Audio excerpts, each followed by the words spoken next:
For nearly 2 centuries, it was the silent sentinel of the north, a lone sycamore nestled perfectly in a dramatic dip of the Hadrian's Wall landscape. It was more than a tree. It was a landmark, a muse, a destination. It was the Sycamore Gap Tree, and its sudden, violent felling in the dead of night in September 2023 sent a shockwave of grief far beyond the rolling hills of Northumberland. Now, with the perpetrator sentenced, the full, squalid story of its destruction can be told, a tale of drunken bravado, petty grievance, and a cultural wound that will take generations to heal. The Sycamore Gap Tree was not a native of the windswept Northumberland landscape. It was an outsider, a sycamore, Acer pseudoplatanus, a species introduced to Britain. Planted in the late 19th century, likely by the visionary landowner and antiquarian John Clayton, the tree was a deliberate act of landscape artistry. It grew in a dramatic dip in the windsill, a geological feature carved by glacial meltwater, the Roman wall rising majestically on either side. Its fame grew with the age of photography, its solitary silhouette becoming one of the most photographed trees in the world. It was a backdrop for countless family portraits, wedding proposals, and quiet moments of reflection.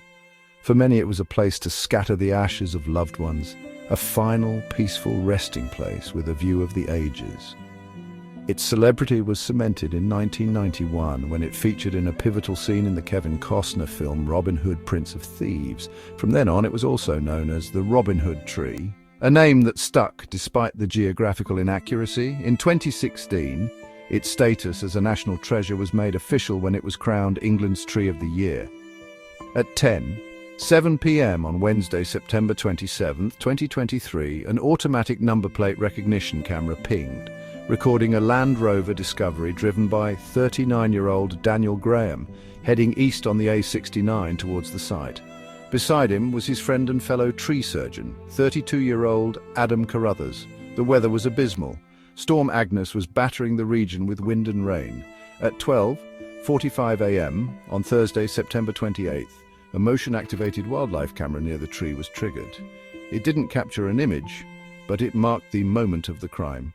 By 1:17 a.m., Graham's Land Rover was clocked again, this time heading west, back towards Cumbria. In that short window under the cover of the storm, the two men had hiked to the tree with a chainsaw and carried out their moronic mission, as the prosecution would later call it.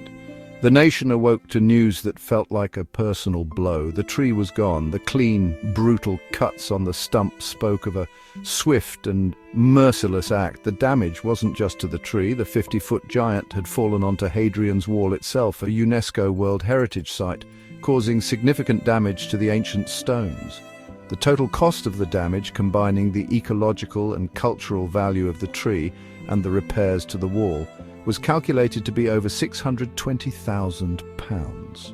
The police investigation zeroed in on the pair after a tip-off, but the most damning evidence came from the men themselves. On Daniel Graham's phone, police found a 2-minute and 41-second video of the felling.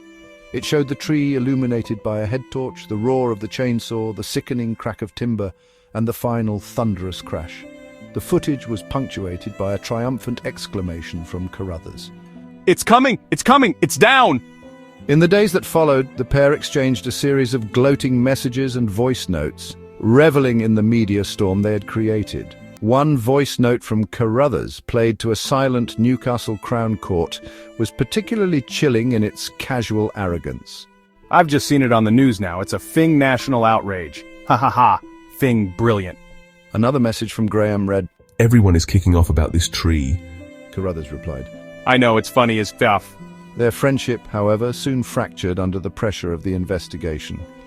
Graham, in a desperate attempt to save himself, made an anonymous call to the police to incriminate his friend.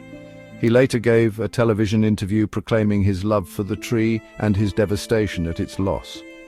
At trial, their stories unraveled. Carruthers claimed it was an act of drunken stupidity, that he had little memory of the event and was horrified by his actions. Graham portrayed himself as a reluctant participant, dragged along by Carruthers, who, he claimed, held a grudge against the National Trust and had a dream of felling the famous tree. He painted a picture of being terrified of his friend, The jury saw through the lies, the video, the triumphant messages, the calculated journey. It was a premeditated act of vandalism, not a drunken mistake. In May 2025, Daniel Graham and Adam Carruthers were found guilty of 2 counts of criminal damage. In July 2025, Mrs. Justice Lambert delivered her sentencing. She described the felling as an act of spite and sheer bravado, a truly shocking crime that had caused outrage and distress to a truly national and even international extent. You knew the tree was a cherished icon, that is why you chose it. Your gratuitous act of vandalism has caused a huge loss to our society. She sentenced both men to 4 years and 3 months in prison. In the wake of the destruction, a story of hope began to emerge. The National Trust salvaged seeds and cuttings, and in a secure location, a new generation of the Sycamore Gap Tree is being nurtured. More remarkably, by the spring of 2024, the stump itself began to show signs of life. New shoots, a process known as coppicing, began to emerge, a defiant act of nature. The Sycamore Gap Tree, as the world knew it, is gone forever. But its story is far from over. It is a story of our deep connection to the natural world, a story of a senseless act of violence against a silent witness to our history. And now it is a story of justice and resilience, a reminder that even from the deepest wounds, new life can spring. The empty gap on Hadrian's wall is a scar, but the saplings in their quiet nursery and the stubborn shoots on the stump are a promise of a future, a testament to the enduring power of a tree that became a legend.